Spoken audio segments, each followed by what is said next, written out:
Olá, o Saúde Ativa está no ar. Por aqui teremos informações sobre saúde e qualidade de vida.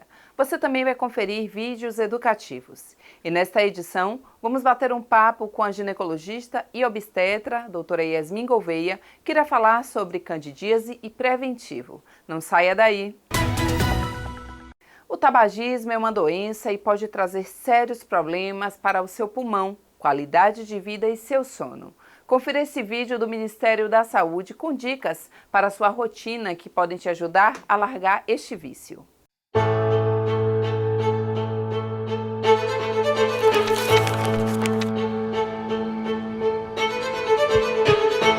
Sonhando com um cigarro, seu X. Essa vontade de fumar não passa, não é mesmo? Você não consegue me largar.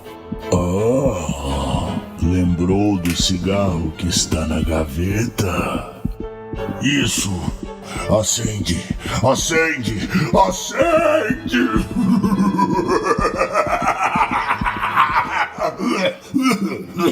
Você pode parar de fumar de uma vez ou aos poucos. Por exemplo, no primeiro dia você fuma a quantidade de sempre. No segundo, diminui 5 cigarros. No terceiro, outros 5. E assim até zerar. Outra maneira é fumar cada vez mais tarde. No primeiro dia, você fuma o primeiro cigarro às 9, no segundo, às 11, no terceiro, às 13, e assim vai. Marque uma data para parar de fumar. Evite doenças graves, como câncer, enfisema, infarto e derrame. Seu X, acende, acende! Eu consigo. Sem graça. Tabagismo é uma doença. O SUS pode te ajudar a deixar de fumar. Disque 136. Baixa produção de urina, a presença de sangue ou ainda a coloração escura são alguns sinais de um alerta de uma complicação renal com necessidade de atendimento de urgência. Esse atendimento pode ser realizado na unidade de pronto atendimento Fernando Franco, por demanda espontânea ou encaminhada pelo serviço de saúde. Entre os sinais que podem gerar suspeitas de doença renal crônica estão aumento do volume e alteração na cor da urina, incômodo ao urinar, inchaço nos olhos, tornozelos e pés, dor lombar, anemia, fraqueza, enjoos e vômitos e alteração na pressão arterial. Visite o médico regularmente. Candidíase e preventivo com certeza são temas que vocês já ouviram muito falar. E hoje, para esclarecer dúvidas sobre isso, recebemos aqui no Saúde Ativa a ginecologista e obstetra, a doutora Yasmin Gouveia. Doutora, é um prazer recebê-la aqui no programa Saúde Ativa. Eu que agradeço. Vamos lá para uma dúvida muito grande entre as mulheres. Qual é a frequência que a mulher deve ir ao ginecologista? Então, a partir do momento que aquela mulher, que aquela menina vai ter sua primeira menstruação, é o momento ideal que ela tem que ir ao ginecologista, né? Ela tem que conversar com sua mãe ou até a própria mãe já orientar a sua filha para ela buscar o ginecologista, para dar uma orientação, né, sobre o seu ciclo menstrual, né? Explicar quantos dias que ela pode passar menstruada, se o fluxo da menstruação está normal, a questão das cólicas, né? Se estão intensas, se estão normais ou não. Então, quando ela menstrua ali, vamos supor que ela menstrua com 14 anos. Então, aqueles 2, 3 primeiros anos ali da primeira menstruação é de adaptação. Então, ela precisa entender isso e quem vai orientar isso melhor é o ginecologista. Então, além disso, além dessa questão da menstruação, é o papel de prevenção. É uma coisa que eu sempre bato na tecla para todas as mães que me perguntam, né? É nesse momento que a gente vai orientar com relação à primeira relação sexual, as possíveis doenças, a anticoncepção. Então, esse papel de prevenção é de extrema importância. A prevenção, mas a mulher teve a primeira relação sexual, qual seria a frequência, doutora, que ela precisa ir ao ginecologista? Mensalmente, anualmente, a cada 6 meses? É óbvio que é importante até a gente ressaltar que se neste intervalo que a senhora ainda vai explicar para a gente que ela precisaria ir, talvez seja um momento em que ela não está sentindo nada, mas se tiver qualquer sintoma, o ideal já é marcar uma consulta. Isso, pronto. Como você falou, a partir do momento que ela sente qualquer queixa, qualquer sintoma, ela tem que buscar o ginecologista. Mas ela foi ao ginecologista nesse primeiro momento, por conta da menstruação. Pronto, aí pode ser espaçado quando ela tiver alguma queixa e pode buscar novamente quando ela tiver a sua primeira relação sexual, porque aí vai voltar, né, essa questão da prevenção novamente, ver qual é o melhor anticoncepcional para ela, se ela deseja, né, uma anticoncepção e qual que se enquadra melhor para ela, com relação a indicações, contraindicações, e orientar com relação às DSTs, né, as doenças sexualmente transmissíveis, aos vírus, às bactérias que podem ser contraídos num ato sexual, feito de maneira sem proteção, né, adequada. E, além disso, ela teve sua primeira relação sexual. Pronto, a partir daí, ela deve buscar anualmente o ginecologista, porque aí ela vai ter essa orientação todo ano da saúde sexual dela. A gente tem uma dúvida também em relação à idade, doutora. A senhora explicou pra gente em relação a menstruou, não importa a idade, ou teve a relação sexual, mas existe uma idade específica, por exemplo, para ela realizar o exame que todos nós conhecemos como preventivo, ou Papai Nicolau? Sim, na verdade, né, pelo Ministério da Saúde, ele recomenda, pelo protocolo do Ministério da Saúde, a partir dos 25 anos, né, dentre os 25 anos até 64 anos de idade, é o que ele recomenda. Mas existem diversos protocolos, não existe só o do Ministério da Saúde, né, no Brasil e no mundo. Então, a gente acaba adaptando. Então, assim, o que eu oriento teve a primeira relação sexual, depois de 1 ano que você teve a sua primeira relação sexual, comece a fazer o exame preventivo, para detectar o quanto antes. E aí eu falei do preventivo, mas vamos esclarecer para quem nos assiste o que seria o preventivo, como o nome mesmo já nos diz, né, prevenção ou o chamado Papai Nicolau. O que seria este exame? Então, o preventivo, né, como o nome já diz, é bem sugestivo, é para prevenção de quê? Né, do câncer de colo de útero, né, que é um dos cânceres que mais mata mulheres ainda no mundo. Então, o que acontece é que você vai ter um raspado ali do colo do útero, vai colocar numa lâmina e aquelas células ali do raspado vão para análise, né, para ver se tem alguma lesão pré-cancerígena ou até mesmo câncer, né. Graças a Deus acaba que a gente diagnostica as lesões precursoras mesmo do câncer e acaba fazendo o tratamento mais adequado, não chegando ao câncer, né. Então, assim, esse exame é de um avanço, assim, extremo, é de extrema importância, né, para a saúde de todas as mulheres, porque ajuda e já ajudou muito a combater o câncer de colo de útero, que é causado pelo vírus do HPV, né? É o vírus do HPV que acaba levando a lesões precursoras do câncer e ao câncer. Então, é nesse raspadozinho que vai para a lâmina que pode detectar isso. Ô, doutora, até aproveitando o embalo, muitas mulheres que nos assistem também têm filhos. A senhora falando do HPV, né, dessa questão do preventivo para a detecção. É importante, inclusive, que as meninas façam, né, tomem a vacina do HPV. Fala um pouquinho para a gente sobre isso também. Sim, a vacina surgiu, não tem muito tempo, né, mas graças a Deus já está se espalhando aí, e todas as meninas e meninos também, os meninos foram incluídos também pelo Ministério da Saúde, devem se vacinar contra o HPV. Acaba envolvendo 4 tipos de vírus, na verdade, do HPV, a vacina que é disponibilizada pelo SUS. Né? Porque, na verdade, o HPV existem mais de 200 tipos de vírus, né? Só que esses 4 que tem na vacina são os principais para câncer, os mais agressivos para câncer e para as verrugas genitais. Então, acaba protegendo bastante. Então, tanto as meninas quanto os meninos, mesmo que os homens não acabem tendo sintomas e levando a doença, como nas mulheres, acaba contaminando, né? Acaba disseminando a doença. Então, devem sim se vacinar. Doutora, o exame preventivo, a senhora falou, previne, também muito cuidado com a questão do colo do útero, mas através desta lâmina, e também eu imagino que a olho nu a senhora consiga detectar outras doenças, não é? Então pode visualizar através da lâmina outras doenças causadas por fungos e bactérias. Quais seriam essas?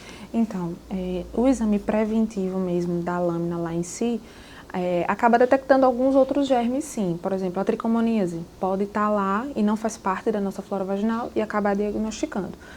Mas só o exame físico mesmo, só o fato lá de passar o espéculo vaginal, que é o instrumento que a gente usa para coletar, né, o exame de lâmina, a gente vai olhar a consistência, né, do corrimento, se tem corrimento fluido, se é um corrimento fisiológico, se tem odor fétido, né, a coloração, a parede vaginal, se tem alguma alteração. Então, ali como um todo, a gente já diagnostica diversas patologias, né, o exame completo.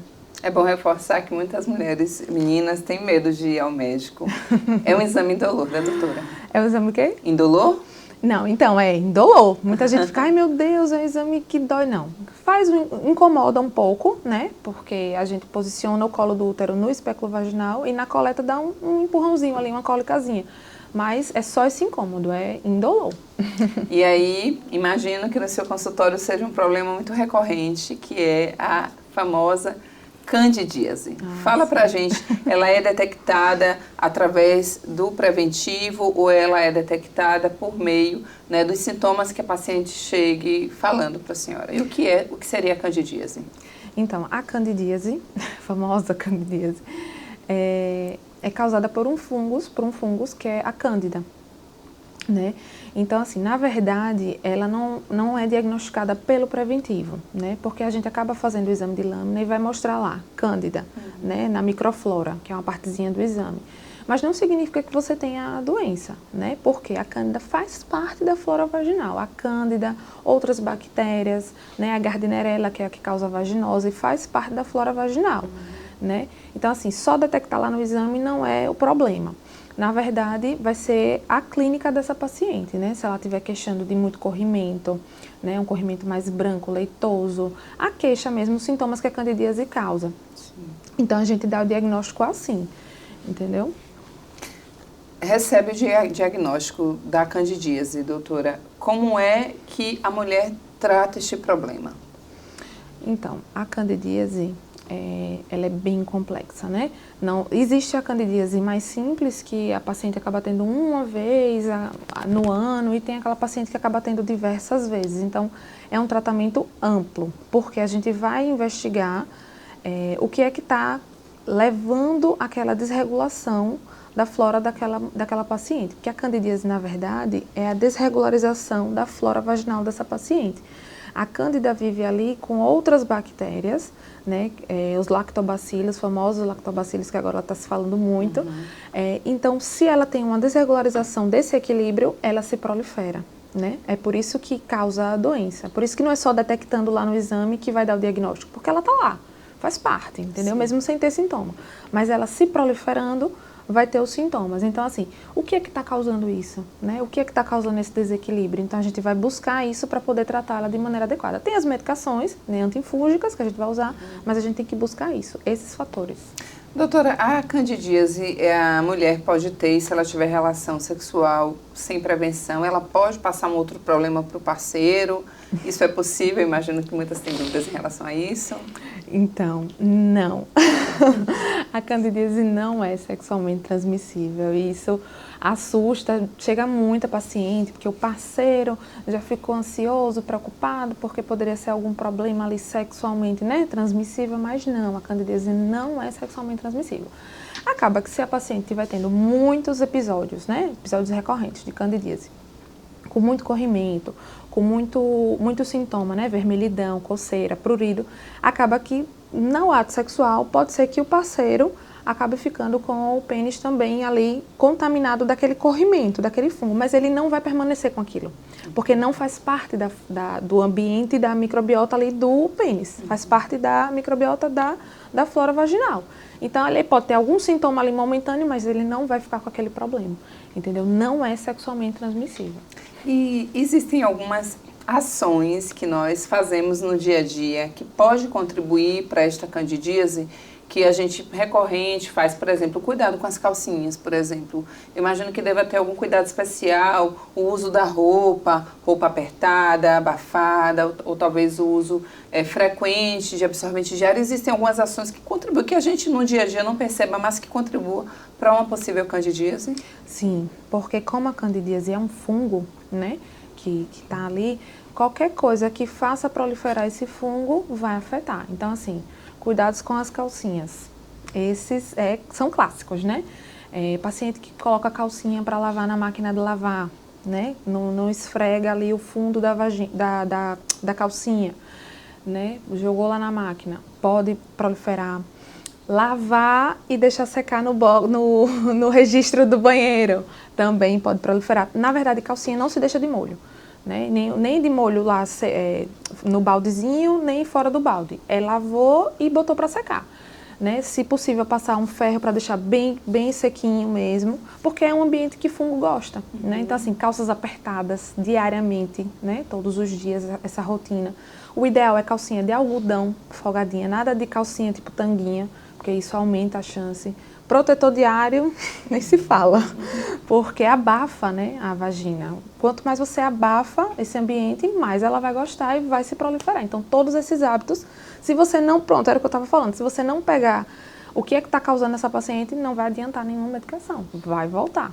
Entendeu? Então, não adianta ir ao médico, tem que tomar todos os cuidados necessários. Mas vamos para um breve intervalo e já já voltamos, falando um pouco mais sobre preventivo, a candidíase, esclarecendo diversas dúvidas. Voltamos já já.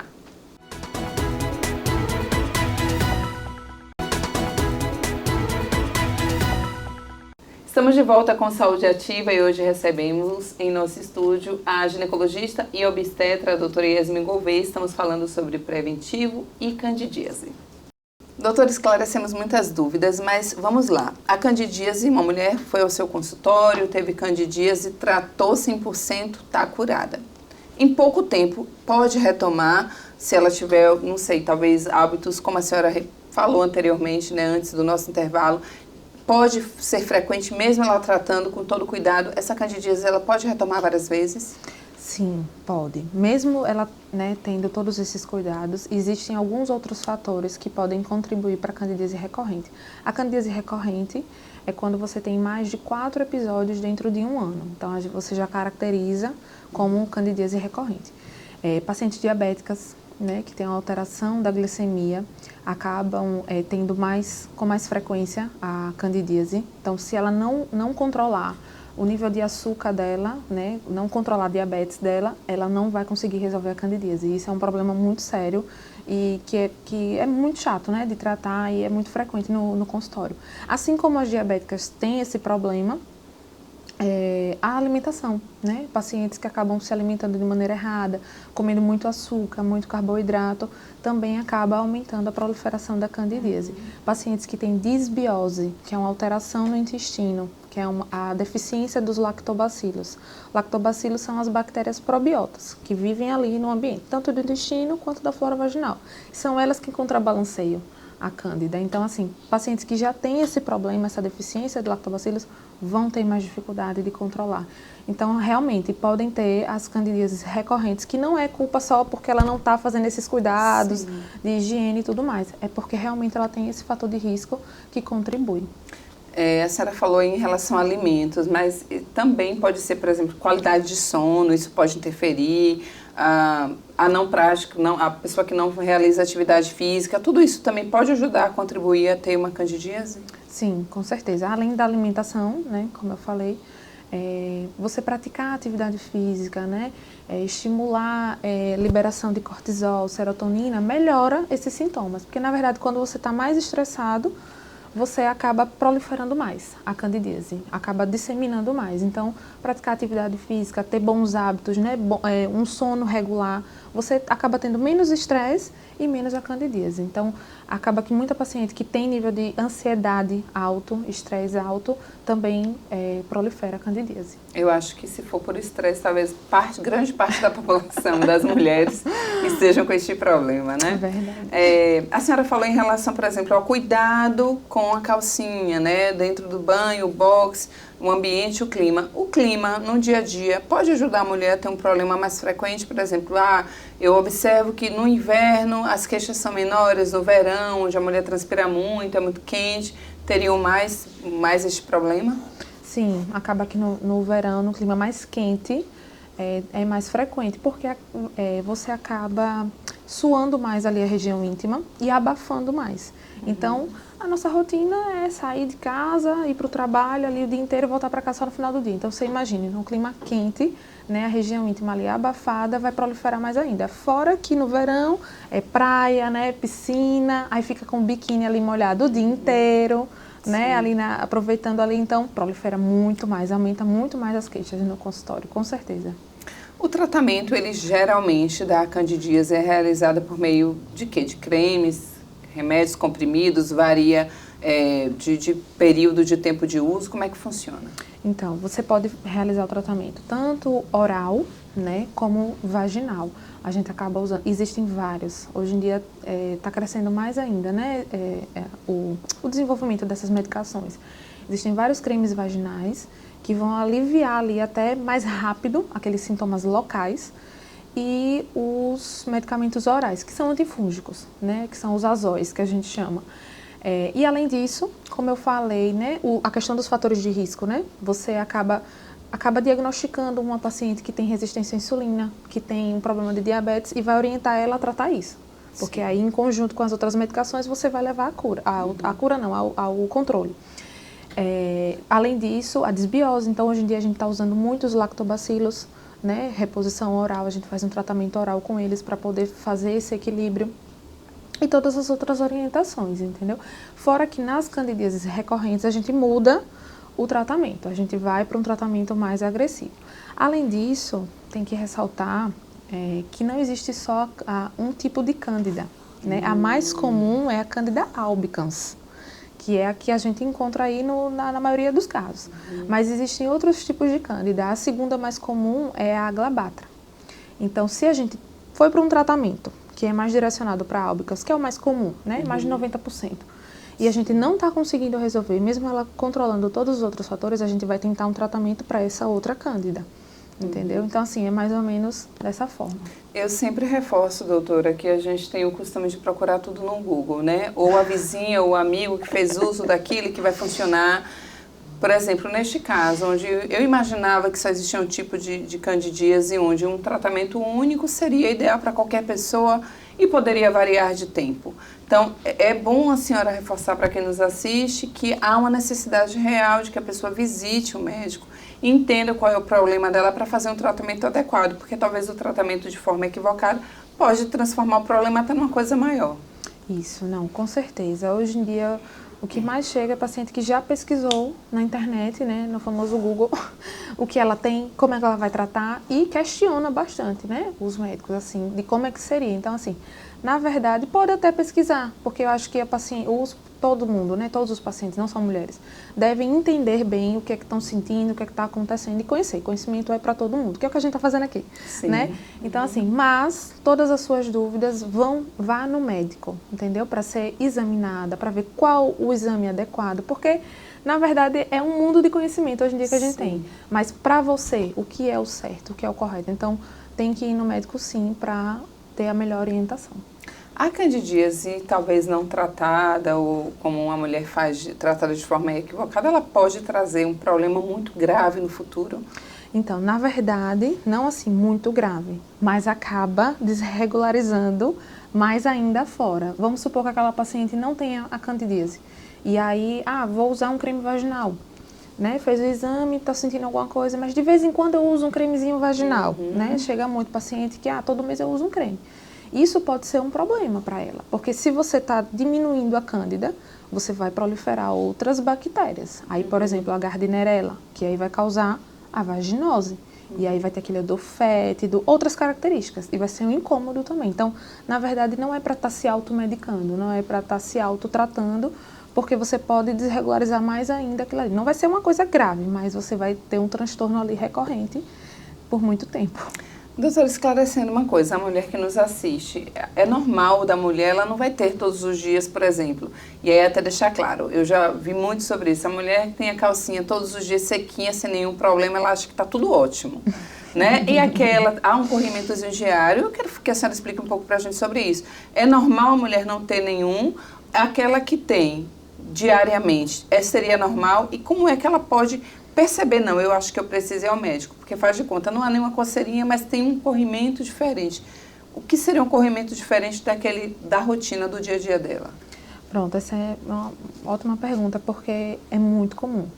Tô com muito corrimento, tô com corrimento. Quando você vai examinar, é um corrimento fisiológico. O que seria esse corrimento fisiológico? Né? No ciclo menstrual, ali, antes de você menstruar, né, antes de ter a menstruação, você tem um período de ovulação.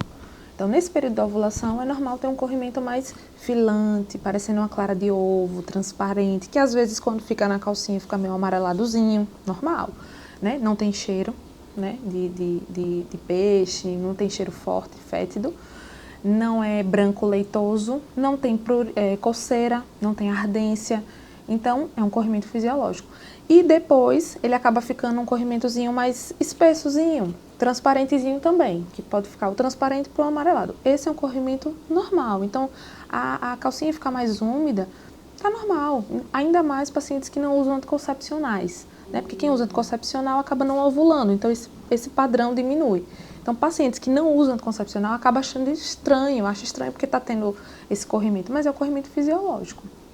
Mas então o comum seria aquela coisa mais talhada, como a senhora falou, né? Que vem associado a outros sintomas. Então aí é que ela pode perceber que tem algo errado. Pronto, é exatamente isso. Quando você percebe que tem outros sintomas associados, né? Que estão intensificando, que estão lhe incomodando, como o mau cheiro, a coceira, a ardência, o incômodo no ato sexual, aí sim é um problema. Aí sim está errado. A gente recapitulando lá no primeiro bloco, e quem está assistindo o programa agora, que não assistiu, está no ao vivo, pode depois assistir a reprise através do nosso canal no YouTube.